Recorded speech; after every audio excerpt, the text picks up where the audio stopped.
about local control here. Now, there may be, and I'll defer to Mr. Bratton on this, there may be some problems locally. Maybe the local water board members who run the district, just very much like a town. It's a not-for-profit situation in a city. Maybe some of them are not, maybe they've been difficult to get along with. I can't speak to that. And maybe some of their staff haven't been as easy to work with as you might think. But it's a local issue, and it should be handled there. Now, let me give you one example. My farm back home, where I grew up, is on a rural water district in Adair County. And we're in kind of the southwest part of the county, kind of out there by ourselves. And there was one pocket of that, an area near where I live, that wasn't getting water service. And there was some discontent. And one of the guys who lives next door, lives close to me, said, okay, I'm going to run for the water board. And he did, in a very minimal campaign, won, and it wasn't very long, they were getting water there. And it's pretty easy to get elected to these boards because there's usually not much competition unless there's an issue, unless there's a problem, and then you can get on the board and you can take care of it locally. And I think Mr. Bratton is trying to do the right thing, but I just think this is something not to be settled. These are local issues not to be settled in the state legislature. I think it's best settled at home. And over the years, I've seen many examples like this. They're always handled better at home.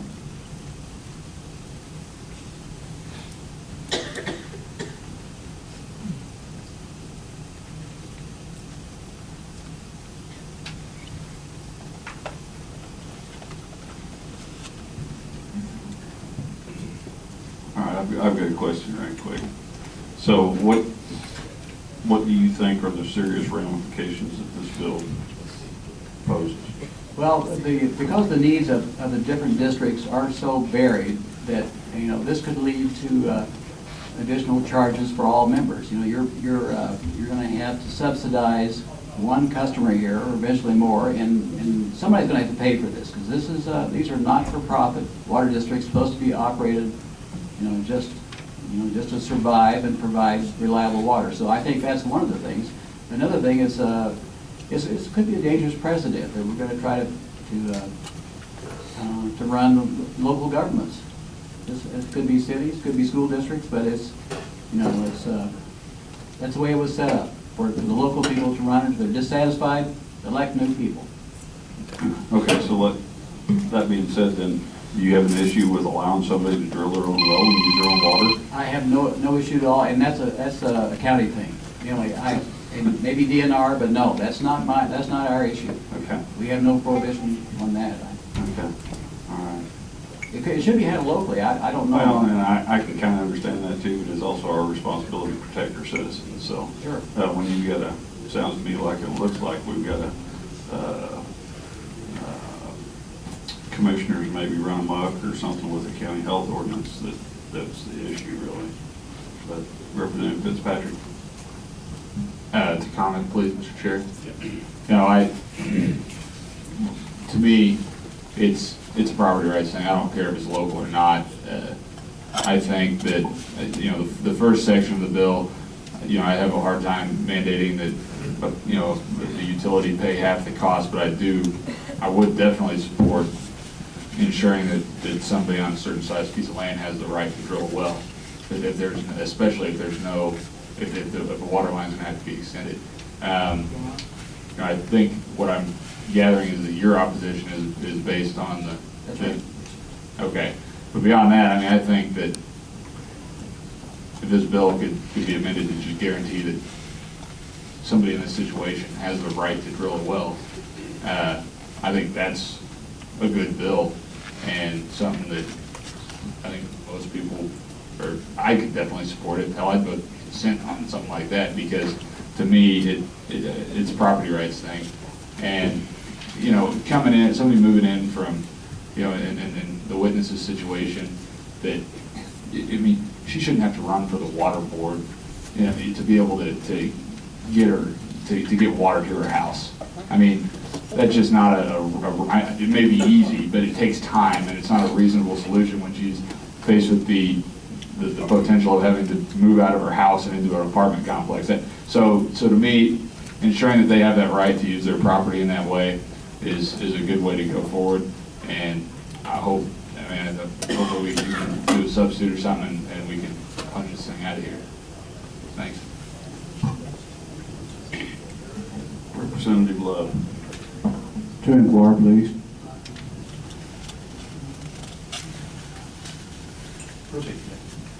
I have a question about the water board. Is the water board elected or appointed? Elected, yes, sir. 3-year Okay. terms, staggered 3-year terms. And how many serve on the board? 5. And is it, are they subject to approval or agreement if they make these ordinances to a higher power, say county commissioners? They're independent of the county. But let me clarify, now, we don't have anything to do with the well. The well business, that's a county or a DNR ordinance. You know, we sell water, and we sell it, you know, at a not-for-profit basis. So you've got a situation where a local board, in this case it's well water board, and there's 5 members, Yes, sir. and they can make rules and regulations basically on their own. Are they paid? They're elected? They are elected, and they can be paid up to, I think, $100 per meeting, not to exceed 2 a month, at the discretion of a local board. I mean, not all of them are paid, some of them are, but they don't, they have, as far as the permitting wells, that's a county ordinance or a DNR ordinance. We just sell water lines from lakes and sometimes wells. Okay, the regulation, and Rick, you may know this, is it, was this put forth by a health department or by a water board on not being able to drill wells in the county? When I was talking with the codes department, I believe it's their codes department, like their building code department that is in unison with the health department. They see it as a health risk, but the codes department is the one that's passed this ordinance. I can't get my arms around a political subdivision not allowing you to drill water on your own land. That would be like, we have Second Amendment rights to own a weapon or a gun, and some state or some county taking that away from us. To me, that's your constitutional right to own property. Well, I'd either be moving or I'd be changing the law somehow. That's all I have to say.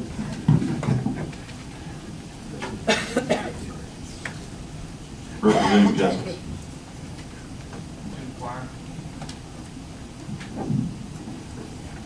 The association, are you, outside of just coming here and testifying against this bill, are you trying to do anything or get any guidance or anything like that to this organization or any organization, any water district that don't get into this kind of problem? Well, I assume you mean that, am I gonna try to resolve the situation down there in Cass County? And I'm saying this, that although the rates and the proposal to Mr. Bratton here to put water in his place may seem unreasonable, it's a local decision. And we have no authority over those local decisions. Now, maybe it is reasonable, maybe there's some reason for this, maybe we don't know the whole story. You know, that happens a lot of times here. There may be more to this than we know about, but the local people are supposed to know this, and they make the decisions about this.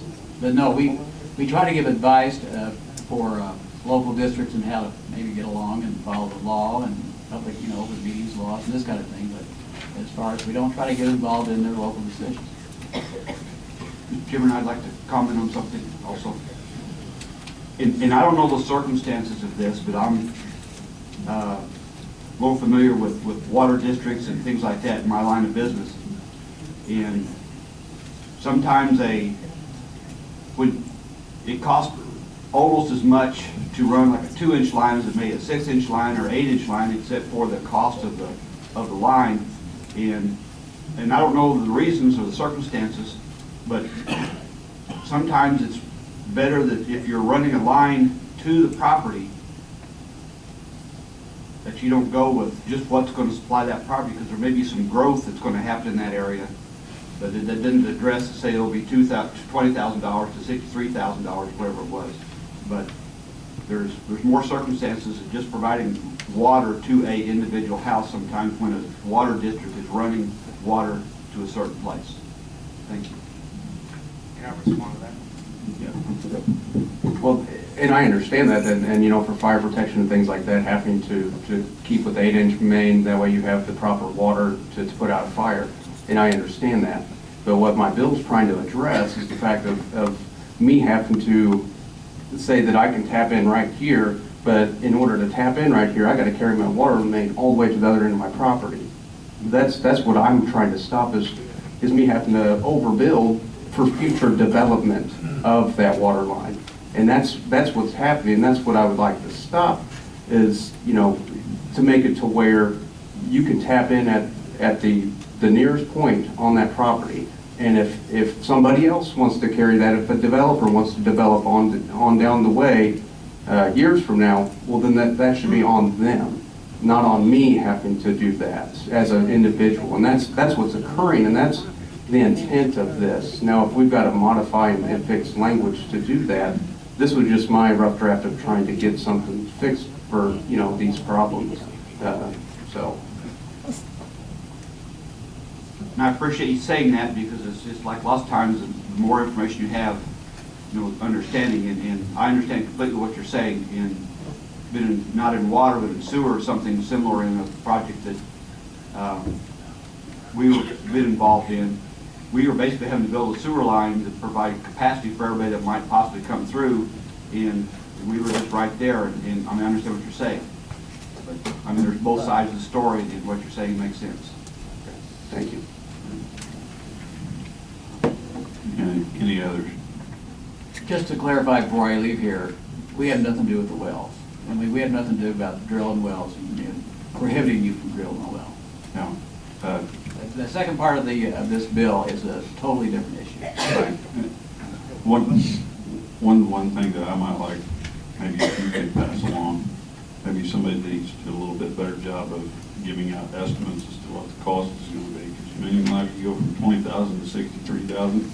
That's crazy. Plumb nuts. I'd be in the uproar too. So, Representative Rimley.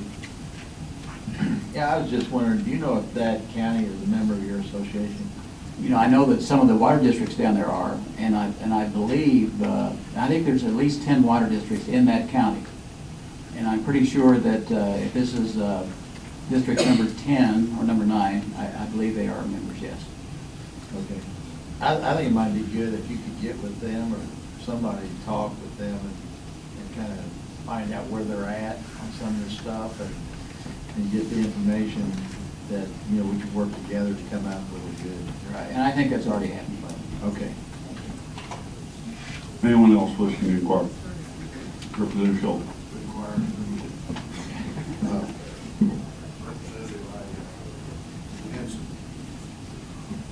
Some experience with the issue that you're discussing today, and my question is this, do you have to seek legal redress? Does that help any, or do you just have to perform whatever they require of you? Well, you know, in this instance, I mean, that she's got a legal counsel and everything like that, but I mean, it's the way it is. It's basically either you do what they tell you to, or you're not hooking into the water. It's kind of tough luck. But that's the thing. In my county, you're mandated to be part of that water supply system, but then they mandate you to do even more so. That's my, I guess, my disconnect. Either I can do the type of water system I would like to do, you know, I don't know. I'm just kind of perplexed as how it's addressed within my county, at least. I've also had personal experience owning some property along the interstate highway that had about 1,400 feet, and there was a 2-inch line that was in front of it. But in order for me, if I decided to build a house there, they would not permit me to connect and run a 600-foot 2-inch line. I was going to have to put an 8-inch line around the perimeter of my property and then pull off of that. So it is it's a very expensive process, and I elected to stay in the same shelter I was residing in at the time. Well, that's kind of another end of it is how many people does this deter from, you know, building, from, you know, moving on to a new place? because of these additional costs that's thrown on that individual, when it's really for the whole water system. I guess that's kind of my outlook, kind of like how we pay for roads and everything like that, and it's a collaborative effort to pay for those roads, but yet on water lines, you're paying for everybody's future development. I appreciate you bringing this issue up. Thanks. Any other questions? All right, any others wishing to testify in opposition to? Any for informational purposes only? If not, that will conclude our hearing on, Thank you. yep, that will conclude our hearing on House Bill 1946.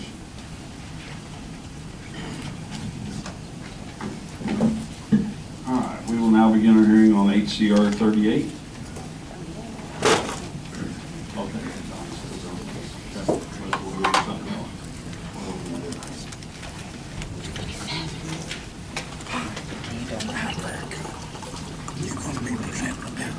This will go to HCR 27.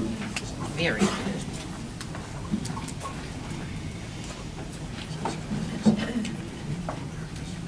Thank you, Mr. Chair. Thank you, Chair, Mr. Chair, and committee people. Thank you for hearing this. This is a House concurrent resolution for W.C. Handy. I don't know if many of you are familiar with them, but W.C. Handy was the father of the blues, and he was born in Alabama, a son of a former slave, and he played an instrument called the cornet. At the age of 20, W.C. Handy organized a quartet in 1893 in Chicago, and he played at the Chicago World's Fair. When the fair was postponed, he moved to St. Louis, and that's where we got to experience W.C. Handy. W.C. Handy, he wrote what you call the St. Louis Blues. And if anybody's familiar with the St. Louis Blues, the St. Louis Blues hockey team play it all the time at the intermission. This was W.C. Handy. So what we're trying to do is, he published this was 100 years ago in 1914, the St. Louis Blues. It had phenomenal sales and success. In 1958, only months after his death, his life story was played on the big screen, and in a film called The St. Louis Blues, and singer Nat King Cole was the legendary composer of the St. Louis Blues.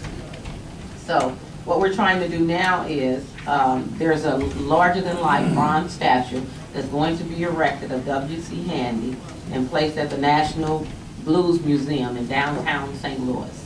So we're doing this resolution to commemorate the St. Louis song of the St. Louis Blues. Anybody have any questions? Any questions for this witness? Representative? Inquire. Roseanne. So this is only from September 7th to September 13th of this year? Yes. 2014. Yeah. I think I have one. I don't know if they made it. All right, any others wishing to inquire? All right, do we have witnesses to testify in favor of? They were supposed to be here. They have gotten delayed. They were on their way. So, All right. Here comes one. here comes one. It's in the area, stopping by. Hi, Mr. Chairman, members of the committee. My name is Kaina Iman, and I represent Missouri Citizens for the Arts, and we're all about promoting our hometown local talent, and we support Representative May's legislation. And that Blues Museum is going to be fabulous. You can all come visit. Any questions for this witness? Thank you. Any others wishing to testify in favor of? Any wish to testify against? For informational purposes. Would you like any closing remarks? I would just appreciate it. I know this is not consented. I think we're too late for this. Oh, that's right. Oh, it's ACO, okay. No problem. Well, I appreciate everybody's consideration. I'd like you to vote for the Blues. Thank you. Thank you.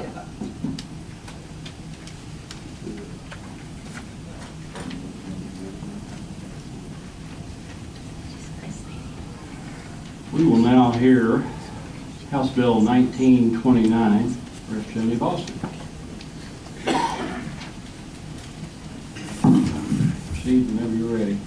Thank you, Chair. Good morning, and thank you, members of the committee. This is my notification bill, if you will, and just a little history on this is that currently in the state of Missouri, there's a notification for cities. So if you slip and fall because of a defective condition on the sidewalk, you have to give the mayor of that city notice. And the reason behind that is sound, is so the mayor can go out and fix the defective condition and so other people don't get hurt. My notification statute doesn't apply to cities, instead it applies to amusement parks. And the reasoning there is the same as it was we have in the cities. So if we have a problem on our property, be it a defective condition of the sidewalk or the grounds, or more importantly, some of the rides that can be very dangerous if they aren't fixed immediately, think of a roller coaster, we can get those fixed very fast and not risk other people's health or well-being or lives. What this bill does is requires that if you are injured on an amusement park property, that you give notice within 36 hours so that we can get that fixed. It also has a follow-up notification in writing within 30 days. It does have an exception that if EMTs or an ambulance is called to the premises, you don't have to give notice. And the reason for that is if we have an ambulance come to our property, we ought to know if there's something wrong. And so we've already been given due notice in that regard. I do have some letters of support from both Six Flags and Worlds of Fun and Silver Dollar City down by my area. And I will let you know that I have talked with the Missouri Association of Trial Attorneys. They have some problems with it. They've actually brought up some good points, and I will be submitting a substitute. That substitute will contain two things. One is a notice or posting at all amusement parks that say, if you're injured, you must notify us within so many hours, and give the address, name, and number of who you can notify. Oftentimes, as you know, there could be a corporation that actually owns the facility. Take, for example, Silver Dollar City. The corporation owned is actually called Hershon Family Entertainment. Now, a visitor that would know to contact Hershon Family Entertainment. So that posting will give them where and who to contact on that. The other part is a suggestion from Anna, which I think is also a good one, and that is this will not apply to amusement parks that are not stationary. In other words, they have to have a permanent residence, if you will, in our state. And I think that the justification behind that is sound, in that these moving carnivals, it's hard to know how to notify them. So if you have somebody set in place, a stationary like Six Flags, they're a little bit easier to notify than some moving band of carnival rides. And so with that, I'll be happy to answer any questions. Other questions from the committee? Representative Anders? Inquire. So really, it's more than just notifying you. I can't collect any damages from you until I notify you. Is that correct? There's certainly a penalty if you don't notify, and that is you cannot bring a cause of action. It does not shorten the statute of limitations, but it would extinguish your cause of action if you didn't provide that notification. So I can't come back 3 weeks later and say, oh, I slipped and fell, and now I have how much to pay for my back. That's correct. If I didn't notify. That's correct. Thank you. Representative Houghton, to inquire. Proceed.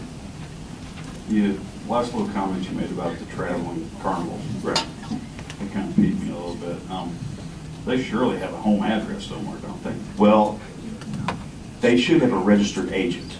The problem with having a registered address, but a lot of times registered agents and registered addresses are a different corporation in themselves, like CT Corporation out of St. Louis. So if I get injured at one of these traveling amusement parks, Like what goes around our county fairs. yeah, how am I supposed to go to contact CT Corporation in St. Louis? Right. So is your sub going to make them do that as well? Make them post? No, they will be exempted. Actually, they will not be a part of this. Okay. So you will not have to give notice to them. Okay. I follow you. Thank you. Representative Cracky? Go ahead. And I know you don't know. You probably don't know since, you know, you just talked to Matt and stuff like that, but how big are these signs? I'm kind of worried that people, and I'm glad they did say that there somehow notification that, you know, they're aware of doing this. That actually I've been given language by MATA, and the language in there did not specify how big, but I'd be open to saying how big it should be and how big the print should be as well, you know. Certainly, we don't want some 8-point. Right, I'm just, yeah, and I think that they should be, I mean, it was a good suggestion, I believe, and then I'm kind of worried, and I don't know, when you go report this at, I guess, the front desk, or wherever at the Amusements Park, will they then give you some type of receipt that's saying that you did report it? You know, we can certainly put that in. Okay. It's not in the bill or in the proposed language Okay. for MATA, either one. You know, I know we want to try to eliminate the he said, she said thing of I reported it, no, you didn't. Right, yeah, that's what I'm concerned of also, yeah. Okay, great, thank you. We can always put in their receipt upon request, you know. He was kind of concerned about Is it one sign at the admission gate? That's why, as I interpret their language, just one sign at the admission gate. Are there other questions from the committee? Representative Otto? To inquire, sir? Go ahead. I'm not going to mess with my phone. You've said us up several times about traveling versus permanent and all that, and I simply don't know that I care one way or the other, but I don't read it. I don't say that at all. It certainly is not. In my bill, my original bill, as you guys see it right now, 1929, would apply to both the traveling and the permanent residents. The language to exclude the traveling is a suggestion from MATA that I don't have a problem with, and we can put that in the sub. Oh, it's going to be in the sub. Okay, very good. Thank you, sir. Thank you. Are there other questions for the representative? Seeing none, is there anyone here that would like to testify in favor? Again, I have letters of support from Six Flags. I'll get you copies to your office. Okay. Seeing none, is there anyone here that would like to testify in opposition?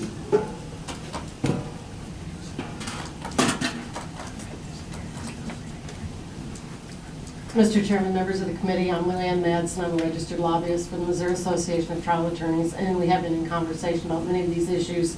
One thing I would like to raise, though, is the 36 hours is a pretty short time frame. Yes, you do have to notify cities, but I believe you have 90 days to notify them of an injury that is sustained within a city. But 36 hours, if an injury occurs like at 9 o'clock on a Saturday morning, you have until 8 p.m. on Sunday night. If you go to the doctor, or not 9 o'clock on Sunday night, if you go to the doctor at 8 o'clock on Monday morning, you're already out of that time frame. Sometimes injuries won't manifest themselves within 36 hours. If a child is injured, you know, you may think, oh, it'll be fine, but you maybe a few days later you take them to the doctor and discover that it's a problem. If you have people traveling from other areas, if these are destinations, they may wait until they get home to go to seek medical treatment. So we think that 36 hours is just a very short time frame, because if you don't notify them, then you've extinguished your claim. So it really is, in effect, shortening the statute of limitations to 36 hours, which we feel is pretty short. We would suggest that at the very least it be changed to the 30 days, and we would also suggest that the signage be put at each one of the entrance to each one of the rides. Again, we appreciate it not applying to traveling carnivals, because they are a lot of times they'll come in on a Friday and be gone by Sunday, and you don't even know who it is or where they're going. And I think those are all my points. I'll be happy to answer any questions. Are there any questions from the committee for this witness? Representative Rowland? To inquire, sir. Proceed. This is kind of a matter of public safety, isn't it? We would think so. So the quicker that someone would be required to notify, it might save injuries to others? That if you know that you, in fact, have the injury has manifested itself. I don't know if you've ever been like in a car crash, sometimes you feel a little sore and you think it's okay, but it takes a few days for you to realize that it's not going away and that it's not going to it's not going to fix itself. So yes, it is a matter of public safety and notifying. I would think that the quicker that it's required, you know, even if you just thought that there was something wrong with the